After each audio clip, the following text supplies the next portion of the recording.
നമ്മള് ഇന്ന് ഓശാന ഞായറാഴ്ചയാണ്. ഓശാന ഞായറാഴ്ചയുടെ എല്ലാ മംഗളങ്ങളും ആദ്യമായിട്ട് ഞാൻ നേരുകയാണ്. നമ്മള് ഇന്നിപ്പം നമ്മുടെ കുർബാനയുടെ അവസാന ഭാഗത്ത് നമ്മുടെ അഭിമന്യ മാർ മൂലക്കാട്ട് തിരുമേനി മെത്രാപ്പോലീത്ത തിരുവടികളുടെ ഒരു ഇടയ ലേഖനം അല്ലെങ്കിൽ ഒരു കത്ത് വായിക്കുകയുണ്ടായി. അതിനകത്ത് ചുരുക്കത്രയേ ഉള്ളൂ. ഓപ്പറേഷനൊക്കെ ഭംഗിയായിട്ട് നടന്നു, പക്ഷെ രോഗി മരിച്ചുപോയി. ഇനിയിപ്പം ഞങ്ങള് ഇരുമ്പൊക്കെ വിഴുങ്ങിയിരിക്കുകയാണ്. ഇച്ചിരി ചുക്ക് കഷായം കഴിച്ചു. നിങ്ങൾ പ്രാർത്ഥിച്ചാൽ മതി, എല്ലാം ശരിയാകും. ഇതാണ് ഇപ്പൊ നമുക്ക് കിട്ടിയിരിക്കുന്ന ഏറ്റവും അവസാനമായി കിട്ടിയിരിക്കുന്ന സന്ദേശം. നമുക്കറിയാം, ഈ കഴിഞ്ഞ തിങ്കളാഴ്ച, അതായത് മാർച്ച് മാസം 23-ാം തീയതി ബഹുമാനപ്പെട്ട ഹൈക്കോടതിയുടെ അപ്പീൽ പെറ്റീഷൻ തീർപ്പാക്കിയിരിക്കുകയാണ്. കോട്ടയം സബ് കോടതിയിലും അതോടൊപ്പം തന്നെ ജില്ലാ കോടതിയിലും സമുദായത്തിന് എതിരായി ഉണ്ടായ വിധിയുടെ അപ്പീലാണ് ഇപ്പോൾ തീർപ്പാക്കിയിരിക്കുന്നത്. കീഴ്ക്കോടതികളിൽ എന്ത് വിധിച്ചോ അതേ വിധികൾ ശരിവെച്ചുകൊണ്ട് അല്ലെങ്കിൽ അതേ വിധികൾ അപ്ഹോൾഡ് ചെയ്തിരിക്കുകയാണ് ഹൈക്കോടതി ചെയ്തിരിക്കുന്നത്. അപ്പൊ നമുക്കറിയാം, രാജ്യത്തെ നിയമം എന്ന് പറയുന്നത് ഏത് കാനോ നിയമത്തിനും ഉപരിയാണ്, അല്ലെങ്കിൽ അതിന് മുകളിലാണ് സ്ഥാനം സിവിൽ നിയമങ്ങൾ എന്ന് പറയുന്നത്.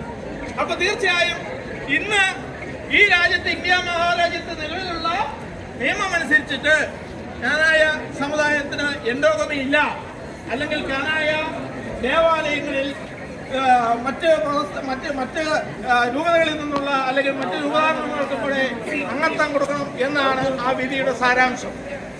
നമുക്കറിയാം, ഏതാണ്ട് 17 നൂറ്റാണ്ട്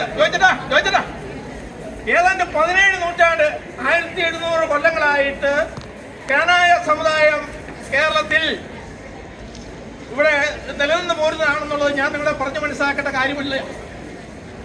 കഴിഞ്ഞ 17 നൂറ്റാണ്ടായി നമ്മൾ പാലിച്ചു വന്നിരുന്ന ആ നിഷ്ഠകളാണ് നമുക്കിപ്പോൾ നഷ്ടമായിരിക്കുന്നത്, അല്ലെങ്കിൽ നമുക്ക് അതിന് അവകാശമില്ല എന്ന് ബഹുമാനപ്പെട്ട കോടതി വിധിച്ചിരിക്കുന്നത്.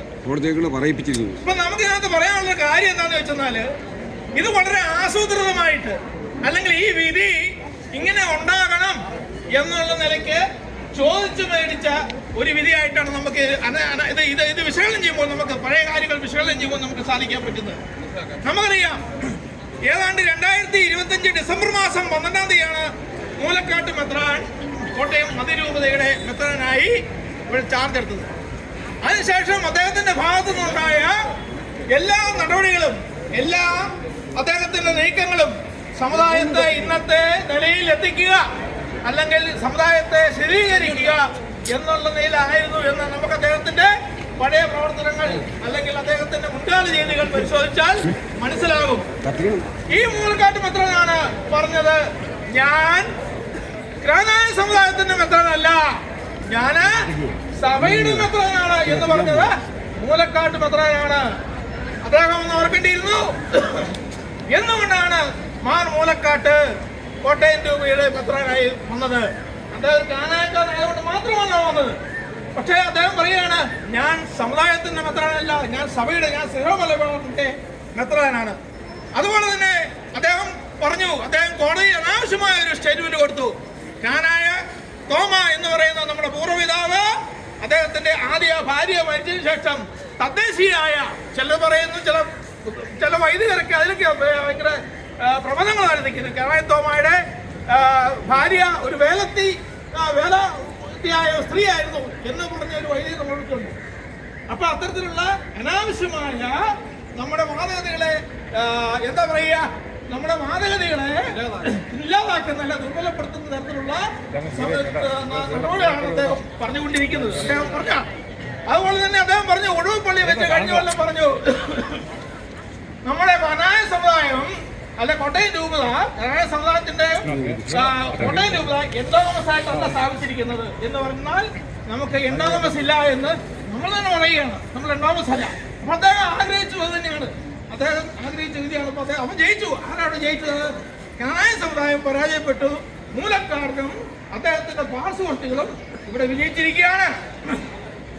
ജന്മം കൊണ്ടും കർമ്മം കൊണ്ടും കാനായ വ്യക്തിത്വം അല്ല കാനായമായി ഒരാൾക്ക് നിൽക്കണമെങ്കിൽ അയാളുടെ ജന്മവും കർമ്മവും ആവശ്യമാണ് എന്ന് നമ്മൾ പറഞ്ഞു, അല്ലെങ്കിൽ അതാണ് നമ്മൾ ഇന്ന് പാലിച്ചു വന്നിരുന്ന നമ്മുടെ രീതി. പക്ഷെ അതിന് വിപുലമായിട്ട് അദ്ദേഹം കോടതിയിൽ കൊടുത്ത് അവിടെ വെച്ച് എന്താ പറഞ്ഞിരിക്കുന്നത്? ഒരാൾക്ക് ക്രാനായ ജന്മം കൊണ്ട് മാത്രമാണ് കർമ്മത്തിൽ യാതൊരു കളയുമില്ല. ഇപ്പത്തെ കോടതി അതാ എടുത്തിരിക്കുന്നത്. വേണ്ട, കർമ്മത്തിന്റെ ആവശ്യമില്ല. നീ കാനായക്കാരനായിട്ട് ജനിച്ചോ, നീ കാനായക്കാരനായിരിക്കും, നിന്റെ ഭാര്യ കാനായക്കാരിയായിട്ട് അല്ലെങ്കിൽ നമ്മുടെ എൻഡോമസ് ഇല്ല എന്നുള്ള നല്ല കാര്യങ്ങൾ വന്നിരിക്കുകയാണ്. KCC എന്ന് പറയുന്ന നമ്മുടെ കാനായ കത്തോലിക്ക കോൺഗ്രസ്, അതായത് ഇവിടെ ഞാൻ വിചാരിക്കുന്നത് കാനായ അൽമേനികൾക്ക് വേണ്ടിയുള്ള സംഘടനയാണെന്ന് ഞാൻ വിചാരിക്കുന്നത്. പക്ഷേ ഇപ്പോഴും അതിന്റെ പല നേതാക്കന്മാരും രൂപാന്തരത്വത്തിന്റെ കുറവുകളും അവരുടെ കുറ്റങ്ങളും അല്ലെങ്കിൽ അവരുടെ അപാകതകൾ മൂടി വെക്കുവാനുള്ള ഒരു പരിധിയായി അത് മാറിക്കഴിഞ്ഞിരിക്കുകയാണ്. അവർ പറഞ്ഞു യെസ് കമ്മ്യൂണിക്കേഷൻ ഞങ്ങൾ ചെയ്യും, കോടതി പറഞ്ഞിരിക്കുകയാണ് എന്ന് പറഞ്ഞാൽ ഞങ്ങൾ മാറി വിവാഹം കഴിച്ചെന്നാൽ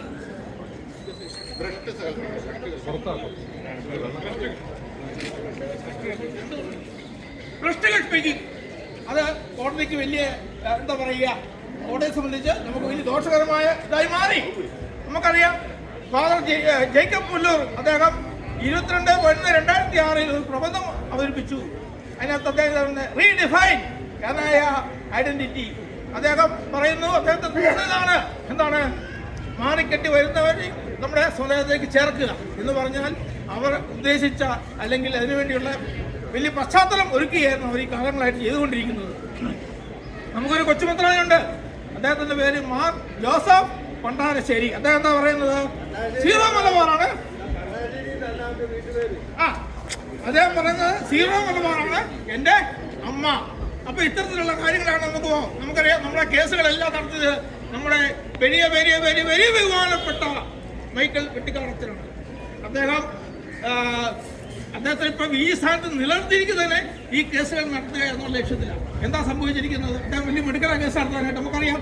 ഇടവക്കാർക്കെതിരെ കേസ് നടത്താൻ നമ്മുടെ ഏറ്റുമാനൂർ കോടതി സ്റ്റേഷനിൽ വന്ന അദ്ദേഹം മിടുക്കണം. എല്ലാ കാര്യത്തിലും സമർത്ഥനാണ്. അദ്ദേഹത്തിൻ്റെ കഴിവ് തെളിയിച്ചു. പക്ഷേ ഇപ്പൊ നേരത്തെ പറഞ്ഞ ഓപ്പറേഷൻ സക്സസ്, പക്ഷേ രോഗി മരിച്ചിരിക്കുന്നു. ഈ അപാകങ്ങളൊക്കെ കൃത്യമായി സമുദായ സ്നേഹികൾ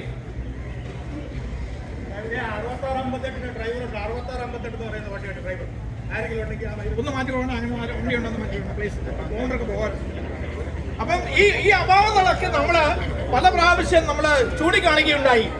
നമുക്കറിയാം, നമ്മൾ ചൂണ്ടിക്കാണിച്ചപ്പോഴെല്ലാം ഇവര് അതിനെതിരായിട്ട് അല്ലെങ്കിൽ ഇതിനെതിരായി പ്രസ്താവനകളൊക്കെ ചെയ്തത്. എന്താ പ്രസ്താവന നടക്കുന്നത്? ഇതെല്ലാം നമ്മൾ ചൂണ്ടിക്കാണിക്കുന്നതെല്ലാം എന്താണ്? ദുഷ്പ്രചരണമാണ്. അപ്പൊ നമ്മൾ ചൂണ്ടിക്കാണിച്ചു. അവരുടനെ 18-12 ഒരു സർക്കുലർ ഇറക്കി. പിതാവ് കാണിക്കുന്നെല്ലാം ശരിയാണ്, യൂദാനേതൃകാലം കാണിക്കുന്നത് ശരിയാണ്, നിങ്ങൾ ഇതെല്ലാം കുപ്രചരണമാണ്, നമ്മൾ വെറുതെ ഉണ്ടാക്കിയാണ്.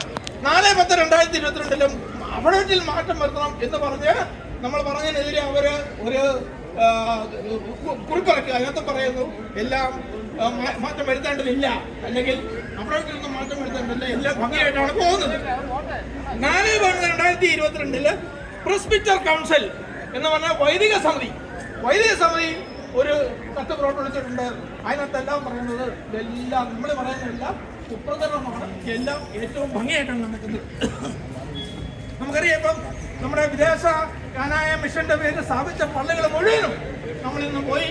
നമ്മൾ അമേരിക്കയിലൊക്കെ ഉള്ളവർക്ക് പ്രത്യേകിച്ച് അറിയാം. അവിടെയൊക്കെ കാനായ സമുദായത്തിന്റെ പള്ളികൾ എന്ന നിലയ്ക്ക് കാനായക്കാരിൽ നിന്നും പണം മേടിച്ചാണ് ഇത് ചെയ്തത്. ഞാനിത് ദീർഘിപ്പിക്കുന്നില്ല, ഒത്തിരി കാര്യങ്ങൾ പറയാനുണ്ട്. ഇപ്പൊ അദ്ദേഹം തന്റെ ഓർമ്മക്കൂടാരം ശരിയാ, അപ്പൊ അത് ശരിയാ, അതും ഇപ്പം ഏതാണ്ട് ശരിയായിട്ടുണ്ട്. നമ്മളെ എല്ലാം ഒന്ന് ഒടുക്കി അല്ലെങ്കിൽ നമ്മളെ നശിപ്പിച്ചതിന് ശേഷം നമുക്ക് വേണ്ടി ഓർമ്മക്കൂടാരം പണിയാൻ വേണ്ടിയാണ്. അതാണ് എനിക്ക് കാനായ സമുദായം ഓർമ്മയിലേക്ക് പോവാണ്, ഫോട്ടോയിൽ കയറാൻ, ഫ്രെയിമിൽ കയറാൻ പോവാം. അപ്പം നമ്മളെ വീണ്ടും നമുക്ക് വേണ്ടി ഓർമ്മക്കൂടാരം പണിയുന്ന നിരക്കിലാണ് കാര്യങ്ങൾ. ഇപ്പൊ എനിക്കറിയാം, സമയം വളരെ അതിക്രമിച്ചു. 2 വാക്കുകൾ സംസാരിക്കാനായിട്ട് ഞാൻ ഗോപി വിളിക്കുകയാണ്. സഹോദരങ്ങളെ, 2 കാര്യങ്ങൾ പറയാൻ മാത്രമാണ് ഞാൻ ആഗ്രഹിക്കുന്നത്. ഒന്ന്, കോട്ടയം കോടതിയിൽ വിധി എതിരായിട്ട് വന്നപ്പോൾ കൃത്യമായിട്ട് പറഞ്ഞതാണ്, നമ്മളിൽ ചിലരെങ്കിലും കോടതി വ്യവഹാരങ്ങളുമായിട്ട് ബന്ധപ്പെട്ടുള്ളവരുണ്ട്. ഒരു കോടതി വിധി വരുന്നത് നമ്മൾ കോടതിയിൽ സമർപ്പിക്കുന്ന രേഖകളെ ആശ്രയിച്ചിരിക്കും. രണ്ടാമത് കോടതിയിൽ നമ്മൾ സമർപ്പിക്കുന്ന ഹാജരാക്കുന്ന സാക്ഷികളെ അനുസരിച്ചിരിക്കും. മൂന്നാമത് കോടതിയിൽ വാദിയും പ്രതിയും നടത്തുന്ന അവരുടെ വക്കീൽ നടത്തുന്ന വാദപ്രതിവാദങ്ങളെ അനുസരിച്ചായിരിക്കും ഏതൊരു കോടതിയുടെയും വിധി വരിക. കോടതിയിൽ നമ്മൾ സമർപ്പിക്കുന്ന രേഖകൾ, രണ്ടാമത് കോടതിയിൽ നമ്മൾ ഹാജരാക്കുന്ന സാക്ഷികൾ, മൂന്നാമത് കോടതിയിൽ നടക്കുന്ന വാദപ്രതിവാദങ്ങൾ. 918 കോട്ടയം രൂപതയ്ക്ക് പ്രത്യേകമായി അനുവദിച്ചു കിട്ടിയ വ്യൂള, പോപ്പിൽ നിന്ന് കിട്ടിയ വ്യൂള ഇതുവരെ മൂലക്കാട് മെത്രാൻ കോടതിയിൽ സമർപ്പിച്ചിട്ടില്ല എന്നുള്ള കാര്യം നിങ്ങൾ എല്ലാവരും ഓർക്കണം.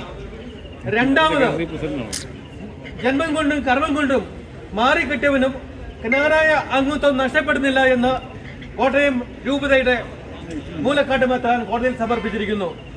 മൂന്നാമത് ചാക്കുചൻ പറഞ്ഞ പോലെ കിനായി തൊമ്മായിക്ക് രണ്ടാമതൊരു സ്ത്രീയെ കെട്ടിയെന്നും അങ്ങനെ ക്നാനായക്കാർക്ക് പൈതൃകം അവകാശപ്പെടാൻ സാധിക്കില്ലെന്നും അദ്ദേഹം കോടതിയിൽ പറഞ്ഞിരിക്കുകയാണ്. വെളുത്തെടുത്തി ഞാൻ ചോദിക്കുന്നു, ഇവർ സമർപ്പിക്കുന്ന ഈ രേഖകൾക്ക് എന്തെങ്കിലും അടിസ്ഥാനമുണ്ടോ? നമ്മൾ ഈ രേഖകൾ അടിസ്ഥാനപരമായിട്ട് മാറ്റം വരുത്താതെ ഹൈക്കോടതിയിലോ സുപ്രീം കോടതിയിൽ പോയി കഴിഞ്ഞാൽ എന്താണ് ചെയ്യുന്നത്? കീഴ്ക്കോടതിയിൽ നടന്നിട്ടുള്ള വിചാരണയിൽ എന്തെങ്കിലും അടിസ്ഥാനപരമായിട്ടുള്ള ക്രമത്തിൽ എന്തെങ്കിലും പാകപ്പിഴകളുണ്ടോ എന്ന് മാത്രമാണ് മേൽക്കോടതികൾ പരിശോധിക്കുക. ഇവരൊക്കെ ഹൈക്കോടതിയിലും സുപ്രീം കോടതിയിലും പോകുന്നെന്ന് പറയുമ്പോൾ നിങ്ങൾ ഓർക്കും, നാം എല്ലാവരും അധ്വാനിച്ച് പണം കൊണ്ടിട്ട് നേർച്ചപ്പെട്ട് ഇടുന്ന പൈസ കൊണ്ടാണ് ഇവരൊക്കെ ഈ കോടതി ചെലവ് നടത്തുന്നത്.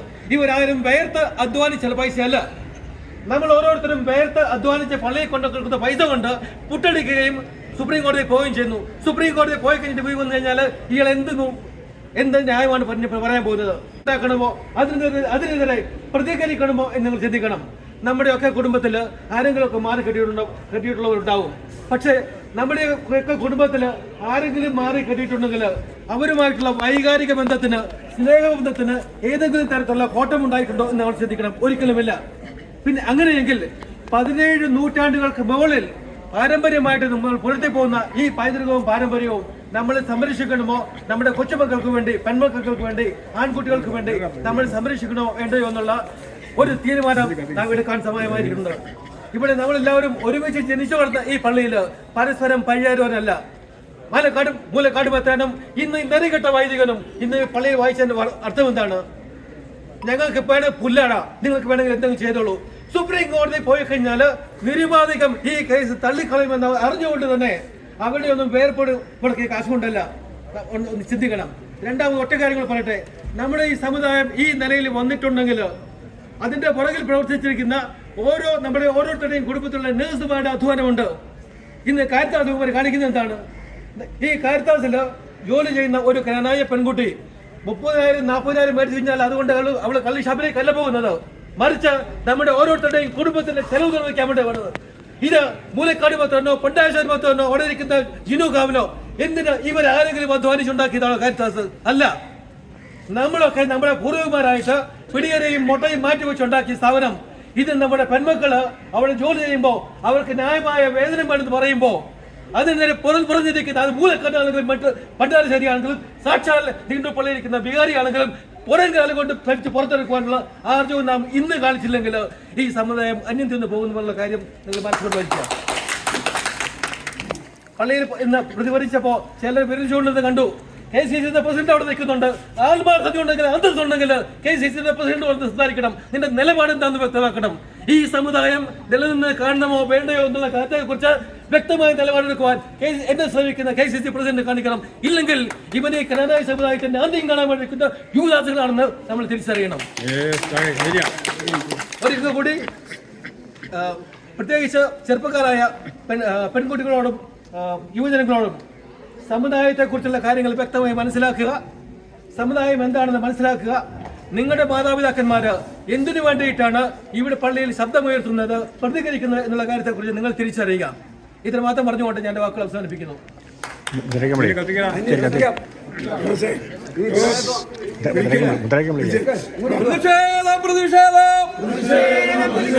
പ്രതിഷേധം വിശ്വാസികളുടെ പ്രതിഷേധം.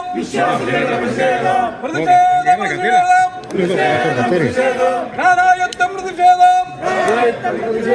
വിട്ടുപിടിച്ച് മൂലക്കാടൻ വിട്ടുപിടിച്ച് സമുദായത്തെ വിട്ടുപിടിച്ച്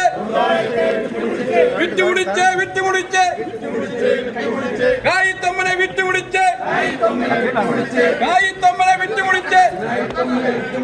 വേണ്ടെന്നേ മൂലക്കാരനെ വേണ്ടെന്നേ വിശ്വാസികളെ വഞ്ചിച്ച്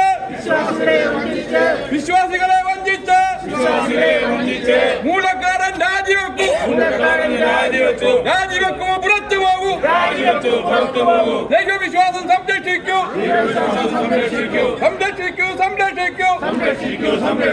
വിശ്വാസത്തെ സംരക്ഷിക്കൂ സമുദായത്തെ സംരക്ഷിക്കൂ സീറോ എന്നൊരു അമ്മയ്ക്ക്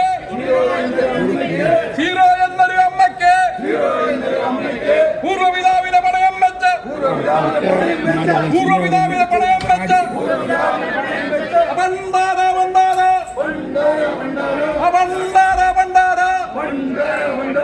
കാലം നിങ്ങൾക്കെതിരാണ്